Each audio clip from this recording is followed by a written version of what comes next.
Yang kedua, preservasionisme. Ya. Kalau tadi di revisionisme, epistemologi tradisional itu sah semua, karena cuma melihat aspek individual, padahal pengetahuan itu sifatnya sosial. Katanya preservasionisme, ya, epistemologi tradisional itu sudah benar, sudah pas. Hanya kurang satu variabel. Kurang variabel itu bukan berarti keliru, jangan direvisi. Hanya kurang. Kurangnya di aspek sosialnya. Kalau kemarin kamu melakukan pencarian dengan teori-teori yang kemarin mana benar mana salah, pakai David Hume yang skeptis atau pakai Socrates yang dialogis atau pakai monggo itu sudah benar. Cuma kalau sudah selesai, tambah satu lagi yang ini tidak ada di epistemologi tradisional, yaitu coba cek orang lain pikirannya dan pendapatnya sama enggak? Apa sih yang dipikirkan orang lain tentang hal yang sekarang kamu anggap benar?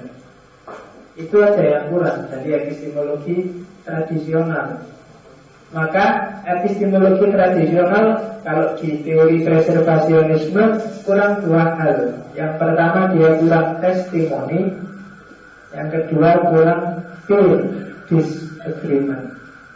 Testimoni itu berarti pernyataan kesetujuan. Kalau peer disagreement itu penolakan orang lain terhadap yang kita anggap benar. Itu aja yang perlu ditambahkan dalam epistemologi tradisional, sehingga dia bisa mengakomodir epistemologi sosial. Seperti saya bilang tadi, tidak ada mikir bersama, yang ada mikir sendiri-sendiri terus saling dikomunikasikan.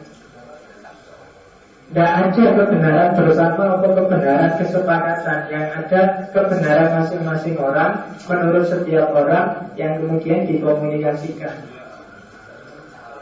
Menurut saya benar, menurut kamu benar juga nggak? Iya. Menurut kamu benar juga nggak? Iya. Oh berarti sama-sama kita ada di kubu yang sama. Itu karena, atau kamu setuju nggak? Saya nggak setuju. Kamu, saya beda, karena saya melihat ini, kamu melihat itu. Oh ya kita beda. Gimana? Nah, itu aspek epistemologi sosialnya di situ. Bukan kok mikir bersama-sama menyepakati atau tidak menyepakatinya, tapi kebenaran menurut kita coba dicek, ditestimonikan, atau jangan-jangan ada orang yang tidak setuju. Testimoni itu kan kayak orang jualan motor di majalah-majalah, biasanya ditambahi. Datanglah setelah 5 hari di klinik Tongfang. Saya sekarang sudah ngerti filsafat. Dulu saya nggak ngerti filsafat. Setelah ke klinik Tongfang, testimoni namanya, mengagumi. Jadi kalau dia disagreement, nggak setuju. Saya tidak setuju dengan pendapatmu. Yang kamu anggap benar itu keliru. Jadi peer disagreement. Orang lain menganggap kita keliru. Kalau testimoni, orang lain menganggap kita benar. Dan ini yang kemarin belum masuk dalam wacana epistemologi tradisional. Kalau kemarin kan parameternya objektif. Kalau sudah ini berarti benar. Kalau belum ini berarti masih salah. Nah, hari ini oleh kelompok preservasionisme itu sudah pas, cuma perlu ditambah lagi. Oh, kalau bahasa filsafatnya undermine pikirannya orang lain. Karena orang lain juga menangkap realitas, sama seperti kita juga menangkap realitas. Jangan dicuekin, harus dipertimbangkan juga. Karena tidak mesti kok pemikiran kita itu selalu lebih pas daripada pemikirannya orang lain. Tidak selalu yang kamu anggap baik itu mesti baik. Tidak selalu yang kamu anggap jelek itu mesti jelek. Al-Quran kan ngasih warning itu kan, asa antatrohu syaitan. Kadang-kadang kamu nggak senang sesuatu tapi jangan-jangan itu baik. Atau kamu anggap baik, kamu dewa-dewakan, jangan-jangan itu jelek. Sepak bola kan gitu. Kamu penggemarnya Madrid kan? Kalau ingin objektif dengan Madrid, Kalau kamu penggemarnya, kamu tanya lawannya Madrid, apa sih yang kamu tidak suka dari Madrid, kan gitu. Itu namanya peer disagreement. Kenapa kok kamu tidak suka Madrid? Madrid itu kan jagoan, ada Ronaldo, ada Higuain, ada Kakak, ada misalnya. Di situ banyak pemain muslimnya loh. Kenapa kok kamu nggak senang? Misalnya banyak yang lain. Barcelona itu kan agak pro Yahudi gimana? Gitu. Kok kamu kok suka? Gitu. Saya nggak suka Madrid karena Madrid itu sponsornya kan BB itu kan situs judi, saya nggak suka judi misalnya. Itu kan peer disagreement. Nggak mesti yang kamu anggap bagus. Kok ada yang orang nggak suka Messi? Messi itu kan sepak bola yang bagus, rendah hati. Tapi coba tanya, kenapa dia nggak suka Messi, kan gitu. Karena tidak selalu yang kamu anggap bagus itu bagus. Tidak selalu yang kamu anggap jos itu ya jos. Jangan-jangan ada orang yang punya perspektif yang berbeda, dan setelah kamu dengan perspektif dari dia, kamu baru, oh iya ya, saya nggak melihat itu kemarin. Oh itu kamu yang bilang. Kalau enggak, wah, ini saya kemarin kan gitu. Kecuali kamu ngeyel. Jangan sudah terserah apa kata orang. Yang penting Allah Madrid. Allah Madrid. Iya. Oke, itu preservasionisme. Dan ini sifatnya juga sosial, epistemologi sosial pasti. Yang ketiga, ekspansionis. Nah, kalau ekspansionis ini sebenarnya kayak preservasi, tapi dia kita harus mempertimbangkan yang lain, tapi tidak sekedar kesetujuan atau ketidaksetujuan orang lain. Dari revisionisme tadi perlu dipertimbangkan juga collective judgment, collective rationality, universal domain, dan macam-macam dipertimbangkan juga, meskipun tidak harus dengan cara membuat epistemologi tradisional. Dalam prakteknya kan memang ada collective judgment itu.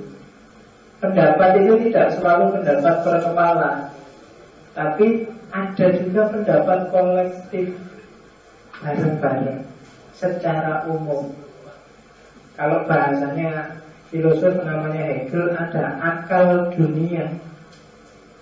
Akal dunia itu ada. Misalnya rajam. Rajam itu kalau zaman dulu akal dunia membacanya wajar, itu hukuman buat orang yang salah. Tapi ketika dibaca dengan akal dunia hari ini, rasanya kok terlalu sadis ya.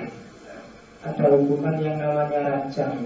Meskipun Al-Quran menyebut, mungkin perlu ditafsir ulang. Nah itu collective judgment namanya. Ada akal dunia yang geser.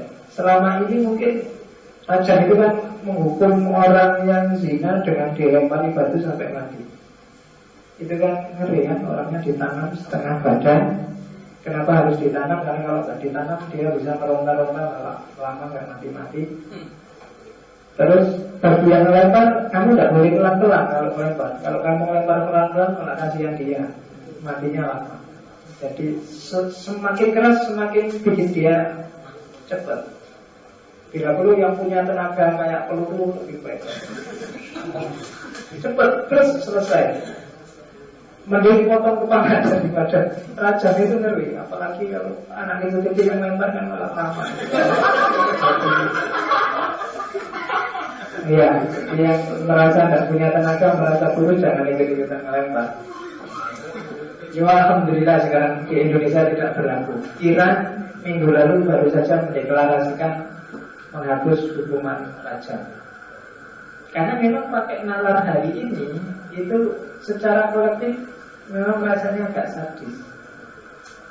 Karena akal dunia itu berkembang. Kalau bahasanya Hegel, akal dunia itu berkembang ke arah yang lebih rasional, ke arah yang lebih rasional.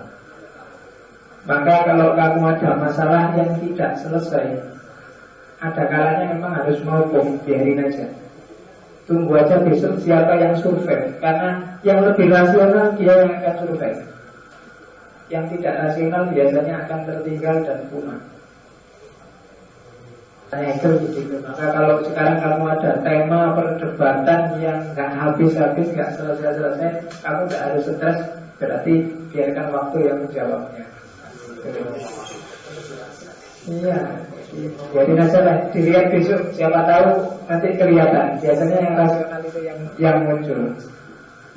Saya nggak tahu argumennya Hegel seperti apa, tapi dia punya pendapat sejarah itu seperti ini. Diakui atau tidak ada progres sejarah itu. Jadi dari sisi budaya manusia agak naik. Meskipun kadang-kadang dalam konteks tertentu juga ada yang kelihatan mundur. Tapi yang punya, kalau Hegel itu orang punya pendapat sejarah linear ke depan. Tapi bagi yang punya pendapat sejarah itu sirkuler, kadang-kadang sejarah itu juga mundur, bergerak ke belakang. Misalnya apa itu? Model baju. Model baju itu secara umum, meskipun banyak yang pakai jilbab, tapi in general secara umum kita agak kembali ke zaman primitif. Semakin orang suka membuka baju, apalagi perempuan. Senang, karena saya tadi barusan naik lewat Kejayaan kesini itu malam-malam ada cewek cuma pakai tank top tipis, pakai celana pendek, dan naik motor gede itu, wah, pokoknya tidak masuk angin. Yang saya aja yang masuk angin jaket pakai kaos ini yang merasa dingin, tapi dia dengan pakai tank top itu. Nah itu kan agak geser, jadi agak ke zaman dulu. Kalau zaman dulu kan cuma pakai kulit binatang itu kan, jadi berarti ini yang kembali ke masa lalu, trennya. Jadi collective judgment.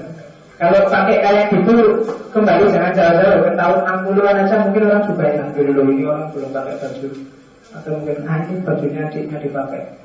Ini bisa kayak gitu. Cuma collective judgment hari ini kan hal itu biasa, karena kamu tiap hari sudah lihat itu. Ada collective judgment, cuma jangan model kayak gitu kalau di desa dan di kampung.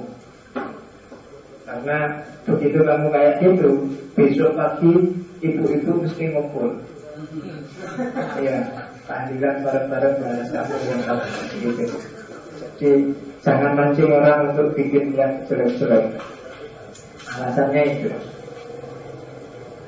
Kalau dulu saya pernah ngomong tiga dahuluan, tapi kita yang normal.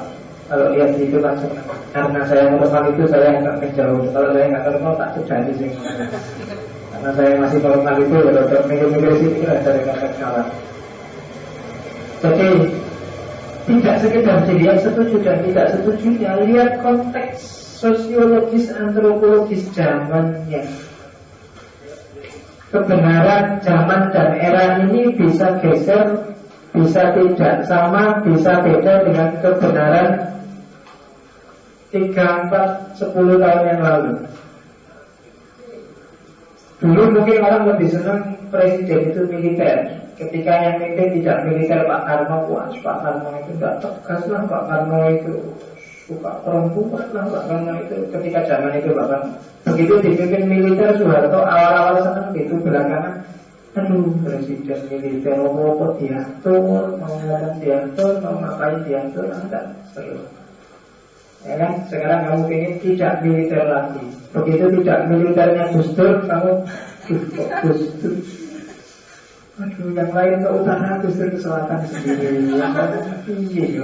Iya, tidak militer sih, tapi Gus Dur itu bagusnya jadi guru, jangan jadi misalnya kamu. Nanti lah jangan Gus Dur, tapi ya jangan militer. Megawati terus naik. Aduh, Megawati. Presiden kok ada suaranya kan susah kan. Jadi zaman berkembang. Dulu ingin apa, dikasih itu, ingin ganti lagi, dan selalu kita progres. Logika zaman selalu ganti, logika zaman selalu berubah. Maka membaca dunia sosial tidak bisa cuma pendapat orang per orang, tapi lihat secara akumulatif. Maka kalau ada ayat, kalau Al-Quran membacanya jangan ayat terus ditafsirkan per kata, tapi lihat konteks zamannya. Kalau ditafsirkan per kata mungkin kamu terjebak ke literalisme yang kadang-kadang bikin wajahnya Islam jadi jelek. Ada ayat yang itu turunnya waktu perang, maka ayat itu kalau dibaca waktu damai agak riskan. Membacanya juga harus waktu perang. Ada ayat yang itu konteksnya adalah rivalitas Islam dan Yahudi hari itu. Kalau kamu baca dalam konteks kita yang ingin perdamaian, ya jadi nggak nyambung. Ada ayat yang konteksnya adalah betapa mengenaskannya kondisi perempuan saat itu. Kalau kamu baca dan kamu terapkan dengan kondisi perempuan hari ini, bisa nggak nyambung. Kayak ayat poligami misalnya. Ayat poligami itu kan ayat yang turun untuk emansipasi wanita, tapi versi Arab abad ke-6. Dari orang boleh mengoleksi perempuan sebanyak mungkin, terus direduksi jadi maksimal 4 aja deh. Itu kan luar biasa. Sebelumnya orang boleh koleksi ratusan, bahkan kalau kaisar zaman dulu itu kan bisa ribuan. Ya kan, kamu satu aja nggak dapat, ada yang ada ribuan. Iya. Suci lah itu sejak kemarin. Wanita ngelirik dong. Iya. Oke. Itu namanya ekspansionis. Expand, meluas. Coba di konteksnya jangan sempit. Pengetahuan itu sifatnya luas. Orang itu tidak cuma anak keluarganya, tidak cuma anak teman-temannya, tapi juga anak zamannya. Kamu jadi seperti ini itu tidak cuma gara-gara temanmu kayak gimana, tapi zamannya memang begitu. Sudah eranya. Jangan jadi orang yang out of date, ketinggalan zaman. Kamu cara mikirnya masih cara berpikir klasik. Sekarang harus hari ini.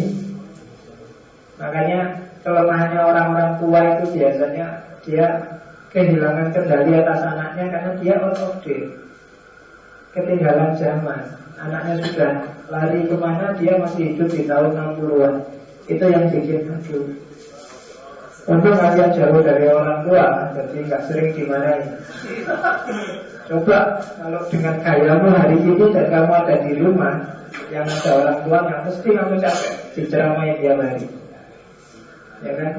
Mau ngaji kok pakai kaos, mau apa soalnya perempuan malam-malam kok keluar ngapain aja, ini. Jadi kolektif judgementnya masih kolektif judgement apa sekarang? Masih kolektif judgement tahun 60-an. Sementara kolektif judgementmu hari ini, jangankan yang jauh, yang hari ini aja begitu lokalnya ganti kan beda. Nalarnya takmir Masjid Sudirman ini dengan nalarnya takmir Masjid Syuhada mungkin beda. Sehingga variasi acaranya kan kelihatan beda-beda. Mungkin besok kalau takmirnya ganti juga beda nih. Dan itu kolektif judgement namanya. Membacanya tidak boleh parsial, dia harus dilihat dari siapa sih takmir ini, alumni mana saja, cara berpikirnya kayak gimana, pengetahuannya apa aja, mau pantas. Mesti gitu kesimpulannya. Collective judgment, ekspansionis. Oke. Model yang keempat, ini yang lebih dekat dengan dunia kita sehari-hari, yaitu model autoritarianisme. Otoritas. Kita sangat tergantung dengan dunia sosial, dan model paling sering yang terjadi dalam diri kita sehubungan dengan dunia sosial adalah model otoritas. Mencari benar salah, berpikir benar salah dengan bersandar pada otoritas. Waktu kamu kecil, otoritasnya adalah orang tua pasti. Agak besar dikit mungkin guru, teman-teman. Semakin besar mungkin tambah luas, mungkin kolega, mungkin pacar, istri. Semakin luas. Dan itu otoritas. Ada yang dipandang. Kalau agama mungkin pada ustadz, pada kiai, pada gelar agama itu, ulama, pada otoritas. Otoritas itu bisa orang, bisa ideologi. saya mendeklarasikan diri jadi orang NU, maka saya ikut ideologi NU, maka saya tahlilan, maka saya ideologi. Kamu nggak ngerti betul tahlilan itu dari apa, dasar apa, yang penting karena NU saya harus tahlilan.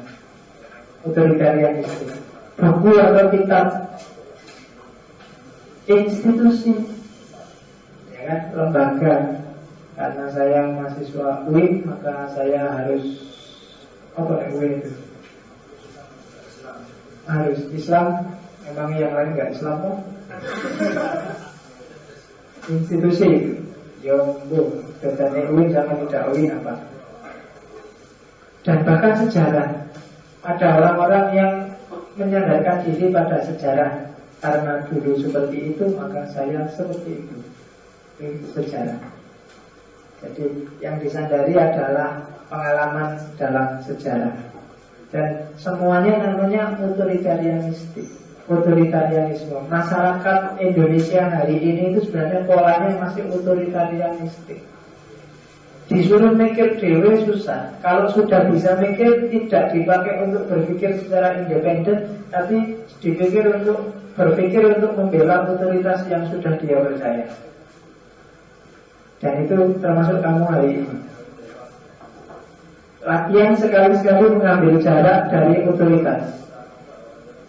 Termasuk dengan saya. Tiap malam Kamis kamu sangat taklid padaku, tak kasih apa aja manut. Jangan-jangan aku keliru lagi. Jangan-jangan kamu tak bohongi, tak kadali tiap malam kamu manut. Kamu gak ngerti kan kalau saya bohong, kalau saya bikin trik, kalau saya ngomongin ngawur. Kenapa? Kamu tergantung padaku. Nah, itu jenis otoritarianistik. Apa aku mesti benar kan enggak? Ya saya tahu Pak tidak mesti benar. Tapi dibandingkan saya apalagi, maka saya menurut Bapak saya kan gimana kan? Dibandingkan saya apalagi saya menurut Kiai Jalan. Dibandingkan saya nggak ngerti apa-apa, saya kan gitu.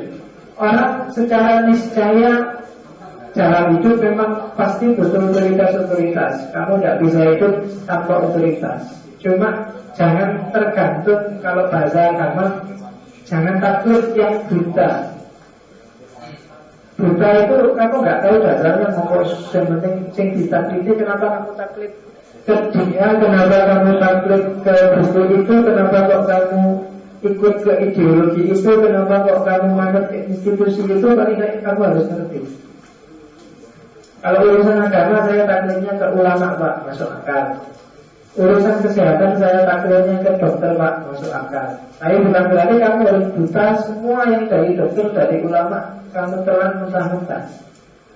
Kadang-kadang ulama juga ada keplesetnya, ada tidak pasnya. Dokter kadang-kadang diagnosisnya kan, dokter itu kan meramal sebenarnya. Diagnosa itu kan berkali-kali meramal. Saya Pak, panas dingin agak, pusing agak. Jadi gini enggak Pak, gitu enggak? Iya, gitu enggak? Ya sudah kasih obat ini, nanti kalau belum 3 hari lagi kesini enggak. Itu berarti ramalannya keliru 3 hari lagi. Kalau kamu masih disuruh kembali itu berarti dia masih coba-coba. Iya, berarti dia nggak ngerti mesti penyakitmu. Pokoknya sekarang dikasih yang sekiranya obat benar. Kalau keliru ya berarti minggu depan kamu disuruh kembali, diganti lagi obatnya. Kalau keliru lagi, masih sakit lagi, kembali lagi ya. Dan itu dokter.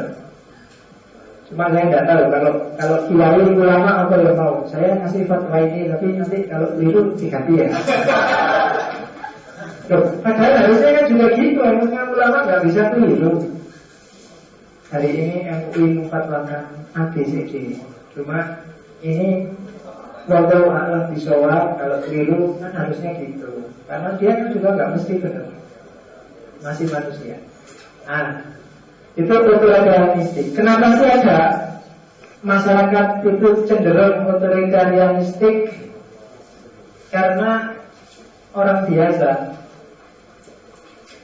Ya Pak, kita itu kan orang biasa, bukan orang yang tidak biasa.